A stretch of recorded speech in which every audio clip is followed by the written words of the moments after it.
जय हिंद दोस्तों, कैसे हैं आप सभी। आशा करता हूं बहुत ही अच्छे होंगे। इस वीडियो में हम अपने लिए लेकर आए टॉप साइंस क्वेश्चन। ये ऐसे क्वेश्चन है जो बार बार एग्जाम में पूछते हैं। किसी भी एग्जाम की तैयारी कर रहे हैं जहां पर साइंस पूछा जाता है, या सेट आपके लिए महत्वपूर्ण रहेगा। यहां ऐसे प्रश्न आपको लेकर आए जो आपके एग्जाम की दृष्टि से बहुत ज्यादा महत्वपूर्ण हो जाते हैं। वीडियो की शुरुआत करते हैं। वीडियो के अंत में फीडबैक जरूर दीजिएगा। चलिए देखते हैं पहला क्वेश्चन क्या पूछा है आपसे।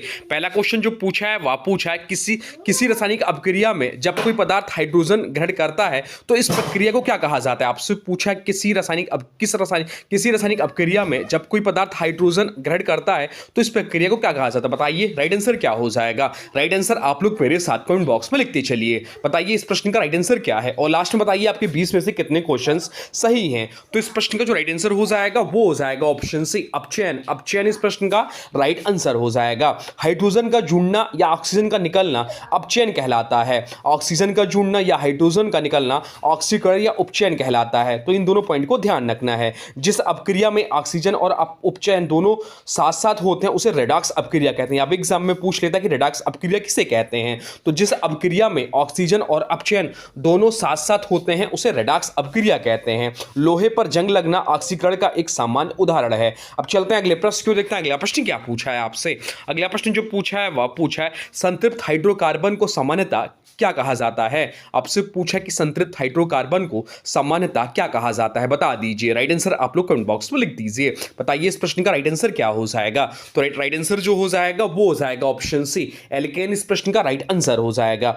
ऐसे हाइड्रोकार्बन जिनमें कार्बन के बीच एकल बंध होता है एल्केन कहलाते हैं। एल्केन का सामान्य सूत्र क्या होता है। तो एल्केन का सामान्य सूत्र था CnH2n H2n+2 इसका सामान्य सूत्र होता है एल्केन का। मीथेन CH4 एल्केन श्रेणी का सबसे सरल सदस्य है। द्विबंध वालों को एक एल्कीन और त्रिबंध वालों को एल्काइन कहा जाता है। यह भी ध्यान रखना है। द्विबंध वालों को एल्कीन और त्रिबंध वालों को एल्काइन कहा जाता है। अब चलते हैं अगले प्रश्न को देखते हैं। अगला प्रश्न क्या पूछा है आपसे। अगला प्रश्न जो पूछा है वह पूछा है मानव के शुक्राणु में कुल कितने गुणसूत्र पाए जाते हैं। आपसे पूछा कि मानव के शुक्राणु में कुल कितने गुणसूत्र पाए जाते हैं। बताइए राइट आंसर क्या हो जाएगा। राइट आंसर कमेंट बॉक्स पर लिख दीजिए। तो राइट आंसर जो हो जाएगा वो हो जाएगा ऑप्शन से, ऑप्शन ए इस प्रश्न का राइट आंसर हो जाएगा। 23 जोड़े या 46। शुक्राणु एक युग्मक है जिसमें गुणसूत्रों की संख्या 23 होती है। जोड़ों में पूछने पर 23 जोड़े शरीर की सामान्यता कोशिकाओं में होते हैं। 23 जोड़े होते हैं।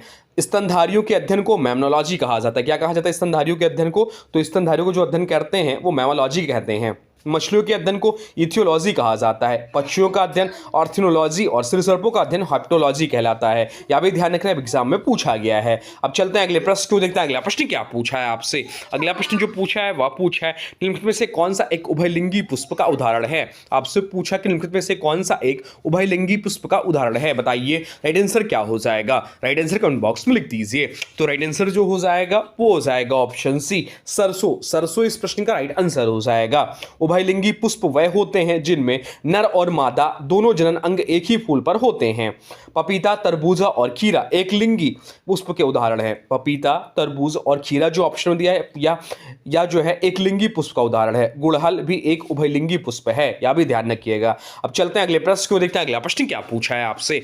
अगला प्रश्न जो पूछा है वह पूछा है निम्नलिखित में से कौन सा अलैंगिक प्रजनन का उदाहरण नहीं है। आपसे पूछा है कि निम्नलिखित में से कौन सा अलैंगिक प्रजनन का उदाहरण नहीं है। बताइए राइट आंसर क्या हो जाएगा। राइट आंसर कमेंट बॉक्स में लिख दीजिए। तो राइट आंसर जो हो जाएगा वो हो जाएगा ऑप्शन बी, परागकण इस प्रश्न का राइट आंसर हो जाएगा। ऑप्शन बी इस प्रश्न का राइट आंसर हो जाएगा।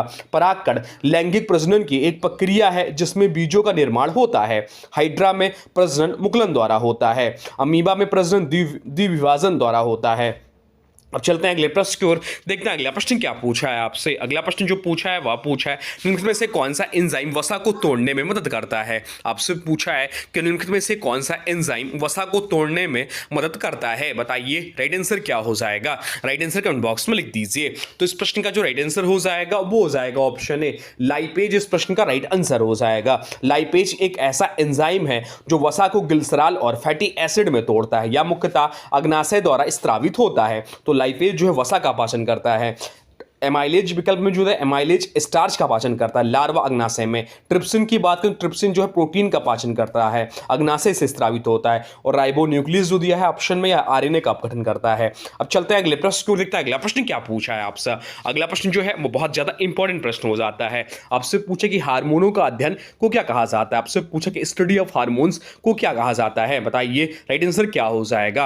राइट आंसर कमेंट बॉक्स में लिख दीजिए, बताइए इस प्रश्न का राइट आंसर क्या है। तो इस प्रश्न का जो राइट आंसर हो जाएगा वो हो जाएगा ऑप्शन बी, एंड्रोकाइनोलॉजी कहा जाता है। ऑप्शन बी इस प्रश्न का राइट आंसर हो जाएगा, एंड्रोकाइनोलॉजी कहलाता है। ऑप्शन बी इस प्रश्न का राइट आंसर हो जाएगा। हार्मोन शरीर में विभिन्न अंतःस्रावी ग्रंथियों द्वारा स्रावित रासायनिक संदेशवाहक पदार्थ है। इन ग्रंथियों और हार्मोनों के कार्य, प्रभाव और नियंत्रण का अध्ययन एंड्रोकाइनोलॉजी कहलाता है। जो वैज्ञानिक उनका अध्ययन करते हैं उसे एंड्रोकाइनोलॉजिस्ट कहा जाता है।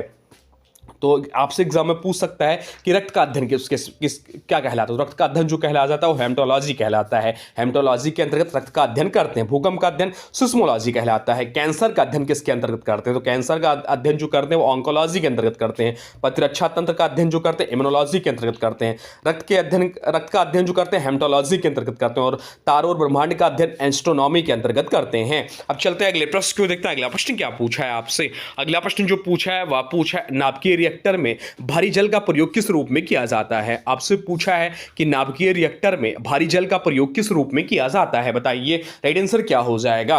राइट आंसर कमेंट बॉक्स में लिख दीजिए। तो राइट आंसर जो हो जाएगा वो हो जाएगा ऑप्शन सी, मंदक इस प्रश्न का राइट आंसर हो जाएगा।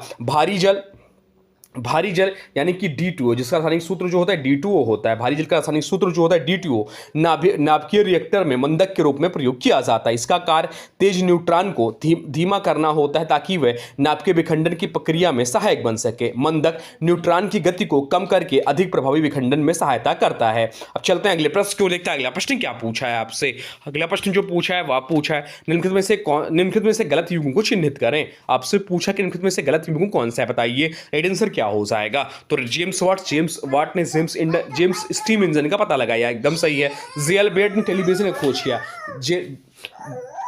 जीएल बेड ने टेलीविजन की खोज की, अभी एकदम सही है। ग्राहम बेल ने टेलीफोन का आविष्कार किया, यह भी सही है। मैडम क्यूरी ने डायनामाइट का आविष्कार किया, यह गलत विकल्प है। तो इस प्रश्न में गलत विकल्प छाटना, तो ऑप्शन डी इस प्रश्न का राइट आंसर हो जाएगा। मैडम क्यूरी डायनामाइट जो दिया है गलत विकल्प है। मैडम क्यूरी ने रेडियम और पोलोनियम की खोज की थी और उन्हें रेडियोधर्मिता के क्षेत्र में कार्य के लिए नोबेल पुरस्कार भी मिला। डायनामाइट की बात करें तो डायनामाइट का आविष्कार अल्फ्रेड नोबेल ने किया था, ना कि मैडम क्यूरी ने। बाकी जेम्स वाट ने स्टीम इंजन की सुधार किया, जेएल बेड यांत्रिक टेलीविजन के आविष्कार और अलेक्जेंडर ग्राहम बेल टेलीफोन के आविष्कारक हैं। अब चलते हैं अगले प्रश्न को देखते हैं। अगला प्रश्न क्या पूछा है आपसे। अगला प्रश्न जो पूछा है वह पूछा है विटामिन सी को किस नाम से जाना जाता है। आपसे पूछा है कि विटामिन सी को किस नाम से जाना जाता है, बताइए राइट आंसर क्या हो जाएगा। राइट आंसर कमेंट बॉक्स में लिख दीजिए। तो राइट आंसर जो हो जाएगा वो हो जाएगा ऑप्शन सी, एस्कॉर्बिक अम्ल। एस्कॉर्बिक अम्ल इस प्रश्न का राइट आंसर हो जाएगा। विटामिन सी को एस्कॉर्बिक अम्ल कहा जाता है। यह जल में घुलनशील विटामिन है। यह रोग प्रतिरोधक क्षमता बढ़ाने, एंटीऑक्सीडेंट के रूप में कार्य करने और घाव भरने में मदद करता है। इसकी कमी से स्कर्वी रोग होता है। यह अधिक मात्रा में नींबू, आंवला, संतरा, टमाटर, अमरूद आदि में पाया जाता है। अब चलते हैं अगले प्रश्न को देखते हैं। अगला प्रश्न क्या पूछा है आपसे। अगला प्रश्न जो पूछा है वह पूछा है त्वचा की ऊपरी परत मुख्यतः किससे बनी होती है। आपसे पूछा है कि त्वचा की ऊपरी परत मुख्यतः किससे बनी होती है, बताइए राइट आंसर क्या हो जाएगा। राइट आंसर कमेंट बॉक्स में लिख दीजिए। तो राइट आंसर जो हो जाएगा वो हो जाएगा ऑप्शन बी, एपिथेलियल कोशिकाएं। ऑप्शन बी इस प्रश्न का राइट आंसर हो जाएगा। मानव त्वचा की सबसे ऊपरी परत को एपिडर्मिस कहा जाता है। यह मुख्यतः एपिथेलियल ऊतक से बनी होती है। ये कोशिकाएं शरीर को बाहरी पर्यावरण से सुरक्षा प्रदान करती हैं। इन कोशिकाओं की सबसे बाहरी परत में मौजूद मृत कोशिकाएं केराटिन नामक प्रोटीन से भरपूर होती हैं। त्वचा की संरचना की बात करें तो एपिडर्मिस ऊपरी परत होती है, एपिथेलियल कोशिकाओं से बनी होती है। डर्मिस मध्य परत होती है, रक्त वाहिकाएं तंतु तंत्रिकाएं होती हैं। हाइपोडर्मिस जिसे सबक्यूटियस परत भी बोलते हैं, नीचे की परत होती है। वसा ऊतक क्या होता है। चलते हैं अगले प्रश्न की ओर, देखते हैं अगला प्रश्न क्या पूछा है आपसे। अगला प्रश्न जो पूछा है वह पूछा है मिल्क ऑफ मैग्नीशिया का रासायनिक नाम क्या है। आपसे पूछा है कि मिल्क ऑफ मैग्नीशिया का रासायनिक नाम क्या है, बताइए राइट आंसर क्या हो जाएगा। राइट आंसर कमेंट बॉक्स में लिख दीजिए। तो राइट आंसर जो हो जाएगा वो हो जाएगा ऑप्शन बी, मैग्नीशियम हाइड्रोक्साइड इस प्रश्न का राइट आंसर हो जाएगा। सामान्य नाम इसका मिल्क ऑफ मैग्नीशिया है, मैग्नीशियम हाइड्रोक्साइड का। इसका रासायनिक सूत्र क्या है, तो इसका रासायनिक सूत्र जो है MgOH का होल ट्वाइस इसका रासायनिक सूत्र होता है। मैग्नीशियम हाइड्रोक्साइड का इसका उपयोग जो होता है मुख्य उपयोग एंटासिड के रूप में। एंटासिड क्या होता है? तो पेट की अम्लता को कम करने के लिए और हल्का जुलाब यानी कब्ज से राहत दिलाने के लिए इसका भी प्रयोग होता है। अब चलते हैं अगले प्रश्न को देखते हैं। अगला प्रश्न क्या पूछा है आपसे? अगला प्रश्न जो पूछा है वह पूछा है रासायनिक यौगिकों की विद्युतीय चालकता का परीक्षण किस यंत्र से किया जाता है? आपसे पूछा कि रासायनिक यौगिकों की विद्युतीय चालकता का परीक्षण किस यंत्र से किया जाता है? बताइए राइट आंसर क्या हो जाएगा? राइट आंसर इसका कमेंट बॉक्स में लिख दीजिए। तो राइट आंसर जो हो जाएगा वो हो जाएगा ऑप्शन डी, कंडक्टोमीटर। कंडक्टोमीटर इस प्रश्न का राइट आंसर हो जाएगा। ऑप्शन डी इस प्रश्न का राइट आंसर हो जाएगा। कंडक्टोमीटर एक ऐसा यंत्र है जिसका उपयोग रासायनिक यौगिकों की विद्युत चालकता मापने के लिए किया जाता है, विशेष रूप से जब जल में घुले होते हैं। कैसे यह काम करता है? तो यह किसी विलयन के आयनिक संचालन को मापता है। यदि कोई यौगिक आयनिक होता है तो वह जल में घुलकर विद्युत धारा प्रभावित करता है। यह माप कंडक्टोमीटर करता है। बाकी विकल्पों की बात करें तो वोल्टमीटर वोल्टेज मापने के लिए इसका प्रयोग होता है। एमीटर धारा मापने के लिए, गैल्वेनोमीटर बहुत ही कम धारा का पता लगाने के लिए इसका प्रयोग होता है। अब चलते हैं अगले प्रश्न को देखते हैं। अगला प्रश्न क्या पूछा है आपसे? अगला प्रश्न जो पूछा है वह पूछा रंगहीन लवक क्या कहलाते हैं? आपसे पूछा कि रंगहीन लवक जो है क्या कहलाते हैं? बताइए राइट आंसर क्या हो जाएगा? राइट आंसर कमेंट बॉक्स में लिख दीजिए। तो राइट आंसर जो हो जाएगा वो हो जाएगा ऑप्शन बी, ल्यूकोप्लास्टिड इस प्रश्न का राइट आंसर हो जाएगा। ऑप्शन बी इस प्रश्न का राइट आंसर हो जाएगा। ल्यूकोप्लास्टिड वह प्लास्टिड होते हैं जो रंगहीन होते हैं, इनमें कोई वर्णक नहीं होता, मुख्य रूप से भंडारण कार्य करते हैं। ये जड़ों, कंदों, बीजों आदि में पाए जाते हैं। प्लास्टिड की बात करें तो प्लास्टिड के जो प्रकार हैं, प्लास्टिड का नाम क्लोरोप्लास्ट जो होते हैं हरे रंग के होते हैं क्लोरोफिल के कारण प्रकाश संश्लेषण। क्रोमोप्लास्ट पीले, नारंगी, लाल रंग के फूल और फलों को रंग देते हैं। ये ल्यूकोप्लास्ट रंगहीन शर्करा, वसा, प्रोटीन का भंडारण करते हैं। अब चलते हैं अगले प्रश्न को देखते हैं। अगला प्रश्न क्या पूछा है आपसे? अगला प्रश्न जो पूछा है वह पूछा है दूरदृष्टि दोष निवारण के लिए काम में लेते हैं। आपसे पूछा कि दूरदृष्टि दोष निवारण के लिए किसका प्रयोग करते हैं? बताइए इस प्रश्न का राइट आंसर क्या हो जाएगा? तो इस प्रश्न का जो राइट आंसर हो जाएगा वो हो जाएगा ऑप्शन सी, उत्तल लेंस का प्रयोग करते हैं। दूरदृष्टि दोष में व्यक्ति दूर की वस्तु को तो साफ देख सकता है लेकिन पास की वस्तु धुंधली दिखाई देती है। इसका कारण है नेत्र गोलक का आकार छोटा होना या लेंस की वक्रता कम होना, जिससे प्रकाश किरणें रेटिना के पीछे फोकस होती हैं। इस दोष को सुधारने के लिए उत्तल लेंस का प्रयोग किया जाता है। उत्तल लेंस प्रकाश किरणों को अभिसारित कर उन्हें सीधे रेटिना पर फोकस करता है। अब चलते हैं अगले प्रश्न को देखते हैं। अगला प्रश्न क्या पूछा है आपसे? अगला प्रश्न जो पूछा है वह पूछा है मनुष्य की मांसपेशियों में थकावट किस पदार्थ के कारण होती है? आपसे पूछा है कि मनुष्य की मांसपेशियों में थकावट किस पदार्थ के कारण होती है? बताइए राइट आंसर क्या हो जाएगा? राइट आंसर कमेंट बॉक्स में लिख दीजिए। तो राइट आंसर जो हो जाएगा वो हो जाएगा ऑप्शन है, लैक्टिक एसिड इस प्रश्न का राइट आंसर हो जाएगा। अधिक व्यायाम के दौरान ऑक्सीजन की कमी से एनारोबिक रिसेप्शन होता है। इसमें ग्लूकोज टूटकर लैक्टिक एसिड बनाता है जो थकावट और जकड़न का कारण होता है। मांसपेशियों में थकावट का मुख्य कारण लैक्टिक एसिड का जमाव है। लैक्टिक एसिड किस प्रक्रिया में बनता है? तो एनारोबिक श्वसन के प्रक्रिया में। थकावट दूर करने के लिए क्या जरूरी है? पर्याप्त ऑक्सीजन। एनारोबिक श्वसन का स्थान मांसपेशियों के कोशिकाओं में होता है। यूरिक एसिड के बाद गुर्दों में उत्सर्जन से जुड़ा होता है, थकावट से नहीं।